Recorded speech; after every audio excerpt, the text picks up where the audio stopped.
to South African Prepper. So many years ago we started doing the YouTube thing, and probably about 8 years ago, and subsequently we had to close that specific channel. YouTube decided that we are just talking way too much truth about the political situation in South Africa. So in this year we decided to open a new channel. This is now the South African Prepper channel, partly because we have been prepping for around about 10 years now. It's something that we enjoy.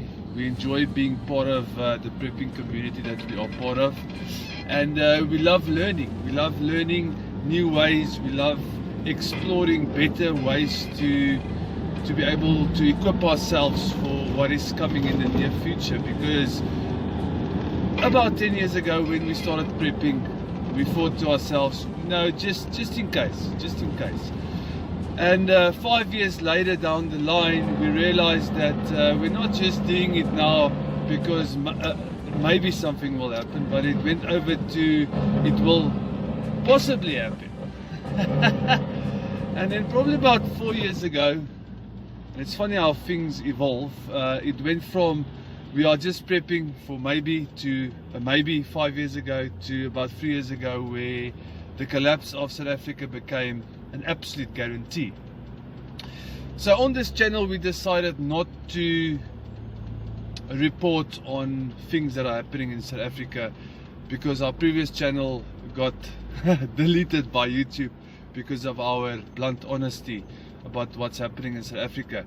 But I wanted today do a report about communication, and the reason for this is that the last 2 weeks we've got a neighboring country called Swaziland. Now this is a very small African country, typical very poor country, like a typical African country is. And Swaziland, like Lesotho, which is also one of our neighbors, they don't have a normal Western government. They actually still have a king, and this king has got a prime minister, and then that prime minister. So this prime minister then reports to the king, and as I do understand it, the king actually decides who the prime minister is. But anyway, funny things going on there. So the people of Swaziland decided this is enough. They cannot take this anymore. And then about 2 weeks ago, they started protesting in Swaziland. They started burning parts of Swaziland. We saw the pictures and the videos. It literally looks like anarchy. People running out of stores, stealing things, burning buildings down.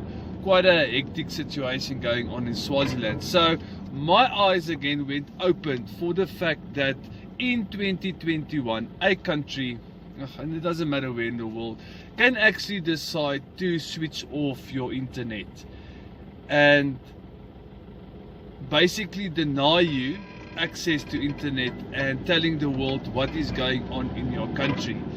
And us being preppers, and in my prepping community we have prioritized radio communication, and we do test once a week with our prepping community in our specific area, because we realize that having radio communication when my cell phone and your cell phone doesn't work is extremely important for our survival.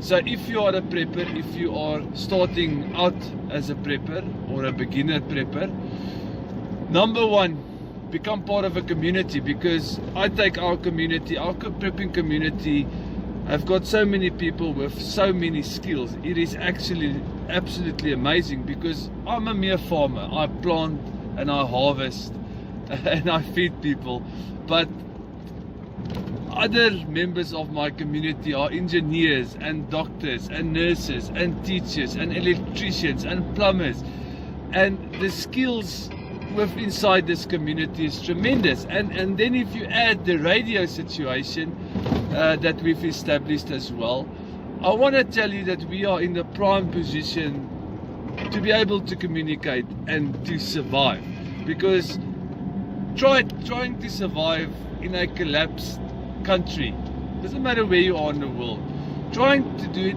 on your own, and you can go and Google this and YouTube it as well.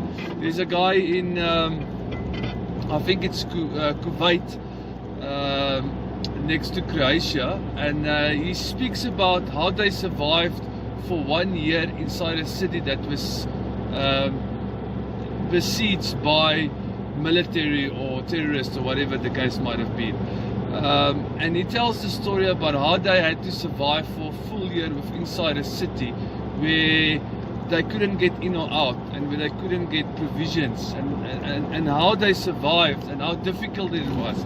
So for us as a prepping community, it is very stupid not to learn from people like that. It is stupid not to learn from history. And people that are not prepping are, to be very honest with you, people that are not prepping are stupid. Anywhere in the world, if you're not prepping, you're being stupid. You need to be prepping, and you need to be researching what do you need to be prepping. And this is why we make these videos. I make these videos not because I care about YouTube views and subscribers. We care about patriots like ourselves across the world being able to survive what is coming, and trying to warn people that there is a collapse of the world coming, not just in South Africa. All over the world there is a collapse that we are actually expecting. Anyway, thank you very much for watching South African Prepper again. Please thumbs up, please subscribe, and please share with your friends.